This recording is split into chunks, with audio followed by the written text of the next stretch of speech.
Welcome to episode 7 of SDRs on Mars. I'm here with Will Aitken today, and I don't want to explain too much about you, Will. You're a sales guy, so I'll let you do your own intro, and let's get this started. Yeah, thanks so much, Jess. My name is Will. I'm an account executive at a company called Proposify. As an account executive, I'm mainly responsible for closing business, but I also do a fair amount of prospecting pretty much every single day, kind of top up the pipeline, if you will. Yeah. Beauty. Okay, cool. Well, to get things started, so you're working with Proposify. Correct. And where is Proposify headquartered out of? The Proposify is based in Nova Scotia, as is most of our team. But we're kind of moving more to a remote situation now, so I mostly work from home, and obviously with the way the world is right now, probably looks like that for the inevitable future. And where is home for you? So I only recently moved to Nova Scotia, but I now live in Halifax, just on the edge of Halifax in Sackville. But I was previously living in Prince Edward Island, which was an interesting one because PEI isn't well known for their good internet, and to be a SaaS salesperson, you do need some pretty good upload speeds. Right. I was gonna say you might be able to just own the market there in PEI though. I'll tell you though, with that rural internet out in the cottage country, my demos would take well over an hour, and most of it would just be waiting for the browser to buffer. That's not good. Okay, that makes sense. So, what does Proposify do? Yeah, so Proposify, as the name kind of suggests, is a proposal software used by salespeople and sales leaders alike to basically send proposals more that are better designed for their customers to basically win more deals. So not only do we have software, but we have insights, basically best practices that will allow customers to win more deals. Like, what's the ideal proposal length? What should you include in proposal? But for the most part, the software is really designed to give the leaders of those teams a bit more visibility and consistency into what actually gets sent out to avoid those kind of risky errors that can happen in the closing process. Right. Okay, cool. And so with this product, it's obviously, has some pretty practical use. Who are you trying to target? Who are you trying to talk to show them what this can do? Who do I cold call? Typically VPs of sales at B2B companies, anyone who's responsible for running a sales team that sends proposals and contracts and agreements. So often that looks like other companies that look just like us, but also going as far as working with cleaning companies and landscaping companies who also send proposals to their customers. Cool. And can you tell me a little bit about what that discovery process looks like? Yeah. So when I started working at Proposify, discovery was a relatively new idea to me, at least. I previously sold media, which was pretty transactional. Kind of understand what the client's budget is, recommend some campaigns they might buy, they might not, or they might buy a little bit, or they might buy a lot, right? So the main difference working here has been discovery. I'm really focusing in, drilling in, and understanding what the customer's problems or potential pain points are. And sometimes people aren't even aware of those, right? So methodology where we'll kind of ask some very probing questions, kind of get people to walk us through their process, and then kind of figure out where things are going wrong and what impact that's actually having on their business. Generally, if there isn't a cost, we kind of fall into that nice to have category. So if we can't identify something that looks like a real opportunity, an area of opportunity at least, then we'll tell clients, hey, we're not really in the best position to help you.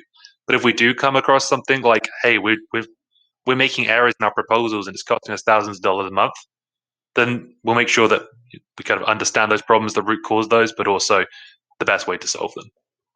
Cool. Okay. And what are some objections that you might run into with this kind of process? Oh well, the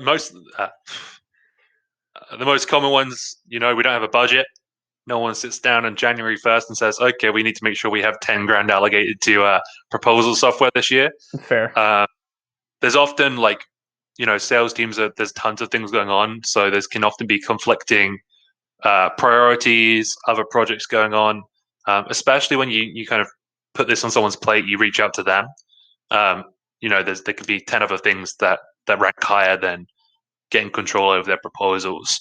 And the other one is just, like that it's kind of not, it can come, it's a weird space, right? Because you could be like, oh, is this a quoting tool or is it a contracts tool? And it's kind of amalgamation of all of those things. So it's mainly just trying to get everyone to open up, understand what this new space is. Okay, cool. So like walk me through it. Let's entertain one of your objections here. A client's like, hey, I don't have the budget for this, but it sounds really good. So start off, try and not take it too seriously. Sounds really good, don't have the budget for it. I'd probably make a joke, try and bring some humor to it, just make sure, yeah, most people, and give them the line I gave you a second ago, most people, when they're doing their financial year planning, don't account for proposal software. Ideally, by that point, if they're objecting me of a budget thing, I'd imagine we're kind of further into the proposal, the sales process. So I said, okay, look, you've told me that you've been sending, 20 proposals a month, and over half of those have errors in them. Those errors can range anywhere from $5,000 to $50,000. Let's say 20 as an average. This is costing you over $200,000 a month every month you don't address this. Can you really afford not to look at something like this? And generally, breaking down those numbers, as long as you've got agreement from them as you go through the discovery process, that you're not just pulling those out of thin air. You then go, who's responsible for generating revenue on your team? Who's responsible for your team's revenue? They go, well, I'm the VP of sales. I am. I'm like, you're leaving $200,000 on the table. How do you feel about that? Right. Okay. Yeah, you're kind of putting them on the spot. I like it. Cool. So did you start in Proposify as an account executive, or did you start as a business development rep? At Proposify, I started as an AE. Okay, perfect. And so, what do you think are like some big differences that you've seen starting as an AE versus like a BDR or SDR? Based on previous roles where I've had more of an SDR, BDR kind of function, starting out as an account executive, there are things you're expected to know. And for every company does things differently, right? Like everyone has different methodologies and whatnot. So I felt like the learning curve was a little bit higher, and there was a bit more pressure to, hey, like, you're not entry level. You're meant to know some things, right? So you got to really show up and bring that, but also be willing to change some of the things you may have done and thought were correct in the past to match whatever your current leader thinks is correct. So expectations, but also adapting to a new process, a new place, a new product, a new selling style. Right, that makes sense. Okay, cool. I think the nature of like a salesperson is that they kind of function well under pressure. So that's an interesting description. Yeah, I like that. What do you feel like is the most useful tool in your like sales tool belt? I'd be a bit biased and say Proposify, but I think that's not really fair, given that that I sell that. So I'm definitely biased on that side. I really like this tool that we've been using. You're asking like software? It could be anything. It could be, your charming smile. Oh, right. Okay, yeah. I misunderstood the question. In terms of software, by the way, I highly recommend something called Orem. It's like an AI power dialer. But in terms of my tool belt, I love a cheeky negative reverse. Like, if you're getting pushback from the customer in discovery and they're going like, especially for inbound leads, if they're going like, yeah, well, we've got this problem. It's kind of costing us some time here and there. And you go, oh, how much do you reckon this is costing you? They go, oh, I don't really think it's costing us anything. It's just a bit annoying. Then you could throw it back at them. And I think this is a great opportunity to have your customers kind of convince you why it's even worth looking at for your time as well. And this comes down to like being on equal planes with the customer. You say, hey, look, like, I'm not hearing a ton of problems here. It sounds like you'd be just fine if you left it as is. Am I missing something? And then the customer will tell you exactly, either yes, you've nailed it, this isn't a huge problem, in which case you just save your time trying to sell someone who doesn't have a great reason to buy. Or they'll go, no, I do think this is definitely worth solving because, and then you get to a root problem better. And the customer it switches the power dynamic around a little bit. Interesting. I like that. Okay, cool. What kind of advice might you have for someone who's thinking about getting into a sales role or even looking to make that jump into an AE? Moisturize. It is a tool. It is a career that will age you. I often get told look like I'm in my mid 30s when I'm barely over 25, which is sad. But make sure that no matter what, balance I think is really key. Basically, when you're stressed and you don't have that balance of doing things you enjoy, refilling your cup when you're not at work, you bring that stress with you to work, which leads to low performance. In sales, customers can tell when you're really not doing as well as you could, or when you're really desperate for that sale, and then you don't get any more sales, and that kind of can turn into a vicious cycle. And I think it all roots back to what you do when you're not at work. So taking breaks, making sure you eat lunch, spending time with your family, or doing your hobbies, whatever that might be. Just doing something that's not work to make sure that you don't let your sales career just completely tank you, because it can do that. Sure. Yeah. So actually, this is kind of a good segue. Usually what I like to do at this point is sort of understand a little bit about how you organize your time. But I'm gonna jump a little bit and ask you directly. What do you do to disconnect from work and make sure that you're getting that balance? It's become more difficult lately, only because of being indoors all the time. But yeah, I'm a dad to a 1-year-old son, and he's getting really fun lately. Kids, when they get to this age, they can start doing a lot more things. So every single day I go for a walk at lunchtime with him, wind or rain or shine, whatever it is. We just go down to the park, take a break.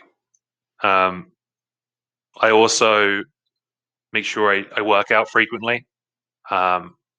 So Monday, Wednesday, Friday, I've got a home gym that I've set up down in the basement. I'll go down there and make sure I work out. I think it's good for salespeople to have the outlet. But outside of that, I love content creation as well. I've really got into producing what I think is relatable or useful advice for salespeople. A little bit what you're doing here, Jez. So I've been doing a lot of TikToks lately, and I don't know, I've really been enjoying that compared to I think content creation is an awesome way for salespeople to get an audience and grow a personal brand. But I feel like I never really enjoyed typing out a long old post with loads of spaces on it on LinkedIn. Mm-hmm. So I've been producing these videos on TikTok, both comical and actual sales advice as well. And those have been really fun. I've been enjoying that a lot more, and the response to them has been awesome as well. Yeah, I've definitely enjoyed watching some of your TikToks. They're pretty good. Awesome, glad to hear it. Cool. Okay, so how do you start your day? How do you get into sales mode? This is probably something that I could be better at. Only because, as I mentioned, I have a 1-year-old son. He wakes up at whatever time he wants to wake up. That could be 5 a.m. That could be 6:30. I kind of get I take what I can get there. Okay. I wake up with him. Me and him go sit downstairs, have some breakfast, play in his play area, watch some Baby Shark on the TV and whatnot. But as soon as my wife comes down, normally around 7:30, she's happy to take over him. And at that point, I generally brew a cup of coffee, listen to a podcast or two, or read some of my book while I'm having my morning coffee. And then it just comes to, we do these daily stand-ups on my team, and I jump on those, and then I'm on my team for the first hour. We're an hour ahead of the rest of North America here in the Maritimes and Atlantic time. So you can kind of have that hour to not worry that you're ignoring any clients unless they're in the UK or something. And then that kind of helps me smooth into my day and bring some of those learnings that we discuss in our daily training sessions to the conversations I'm going to have with customers that day. Right. I like that. That's pretty good. And so my follow-up question for you, because I just love to know, how do you take your coffee? Black, no sugar, no milk. Yeah, that's the way to do it. From a French French press. Oh yeah. If to be more specific. Yeah.